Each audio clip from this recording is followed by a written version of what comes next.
राजा था जिसकी 6 बेटियां थीं और कोई बेटा न था।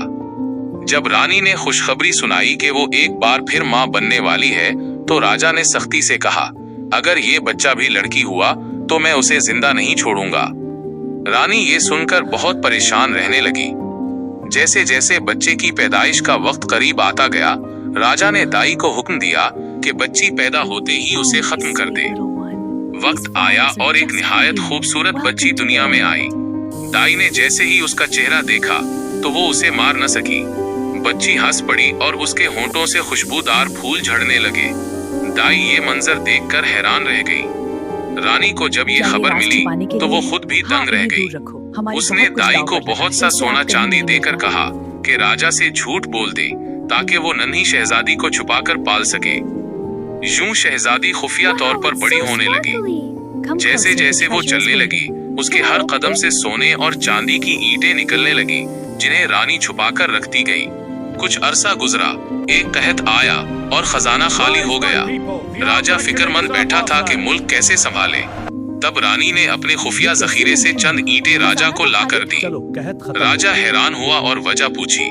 रानी ने कहा, पहले वादा करें कि मेरी जान बख्शी होगी। राजा ने वादा किया। तब रानी ने अपनी 7वें बेटी को सामने लाया। वो चलती तो सोने चांदी की ईंटें बिखरती थीं और मुस्कुराती तो फूल झड़ते थे। राजा ने पहली बार अपनी नन्ही बेटी को देखा तो उसका दिल पिघल गया। उसने रानी को माफ कर दिया और बेटी को सीने से लगा लिया। लेकिन बड़ी बहनों के दिल में जलन की आग भड़क उठी।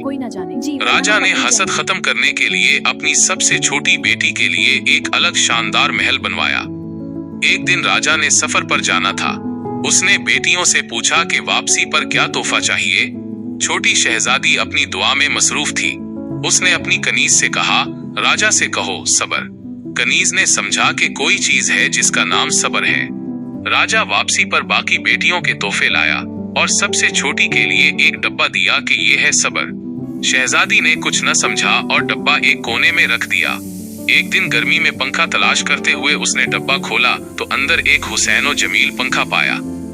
जैसे ही उसने पंखा हिलाया, एक निहायत खूबसूरत शहजादा इसके सामने आ खड़ा हुआ। शहजादी उसे देखकर बेहोश हो गई। शहजादे ने इसे होश दिलाया और कहा, ये पंखा जब हिलाओगी मैं हाजिर हो जाऊंगा और जब चाहोगी वापस चला जाऊंगा। यूं दोनों दिन रात साथ गुजारने लगे। ये बात बड़ी बहनों को मालूम हो गई। उनके दिल में हसद और बढ़ गया। वो जाहिरी दोस्ती जताने लगी और बहन से शहजादे के बारे में राज जानने की कोशिश करने लगी। उन्होंने एक दिन कहा, हमने तुम्हारे मेहमान के लिए एक नर्म बिस्तर तैयार किया है। लेकिन इस बिस्तर पर उन्होंने शीशे के टुकड़े बिछा रखे थे। छोटी बहन ने भरोसा किया और पंखा हिलाकर शहजादे को बुलाया। वो जैसे ही बिस्तर पर लेटा, शीशे के टुकड़े उसके बदन में चुभ गए। शहजादा खून में नहा गया। शहजादी घबराकर पंखा हिलाने लगी और उसे वापस उसके देश भेज दिया। दिन गुजरते गए मगर शहजादा दोबारा न आया। शहजादी रोती रहती और पंखा हिलाती, लेकिन कोई जवाब न मिलता। आखिर उसने अज़्म किया कि वो खुद शहजादे के देश जाएगी। उसने लड़कों के कपड़े पहने और सफर पर निकल पड़ी। जंगलों में भटकती रही। एक दिन एक दरख्त के नीचे आराम कर रही थी कि उसने एक तोते और मीना की बातें सुने।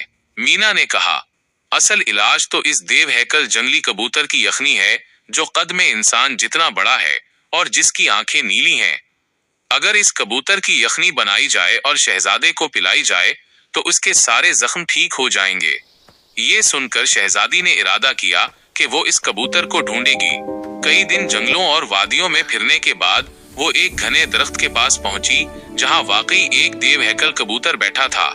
इसका कद इंसान के बराबर और आंखें नीली रोशनी से चमक रही थी। शहजादी ने बड़ी एहतियात से जाल बिछाया और दाने डाले। कबूतर जाल में आया तो उसने उसे पकड़ लिया। वो उसे लेकर वापस आई और उसकी यखनी तैयार की। यखनी की खुशबू पूरे महल में फैल गई। जब वो शहजादे के पास पहुंची तो सब दरबारी हैरान रह गए कि एक नौजवान वेद हकीम किस शान से आया है। शहजादी ने नकाब ओढ़ रखा था ताकि पहचानी न जाए। उसने कहा, अगर आप लोग इजाजत दें तो मैं शहजादे को ये यखनी पिलाऊं। यखनी पिलाई गई तो कमाल हो गया। शहजादे के जख्म तेजी से भरने लगे। चंद दिनों में वो मुकम्मल तंदुरुस्त और पहले से भी ज्यादा हुसैनो जमील हो गया। शहजादे ने शुक्रगुजारी के लिए वैद को दरबार में बुलाया और कहा, ए मेहरबान हकीम, तुमने मेरी जान बचाई है, जो चाहो मांग लो, मैं इनकार नहीं करूंगा। क्या आप मुझे पहचान शहजादी नहीं ने पाए? मुस्कुराकर कहा, शहजादे, क्या आप मुझे पहचान नहीं पाए? ये कहकर उसने नकाब हटा दिया। शहजादे ने चौंक कर देखा शहजादे, तो उसकी अपनी क्या प्यारी आप मुझे शहजादी पहचान सामने नहीं खड़ी पाए? थी। खुशी के मारे वो बेइख्तियार उसके कदमों में झुक गया। दरबार वाले भी हैरत से देखने लगे। शहजादे ने उसे अपनी जिंदगी की मालका कहकर तख्त के बराबर बिठा दिया। कुछ ही दिनों बाद दोनों की शानदार शादी आज हुई। का दिन हमारी कहानी शादी का के सबसे मौके पर खूबसूरत 7 बात दिन है। और और इसका 7 हर रात लम्हा जश्न तुम्हारे मनाया साथ जीने गया। के काबिल है। शहजादी ने अपने वालिद राजा को भी पैगाम भेजा। राजा, रानी और सब बहनें भी शादी में शरीक हुईं। बड़ी बहनों ने शर्मिंदा होकर माफी मांगी। शहजादी ने दिल बड़ा रखा और सबको माफ कर दिया। यूं शहजादा और शहजादी हमेशा खुशो खुर्रम रहने लगे।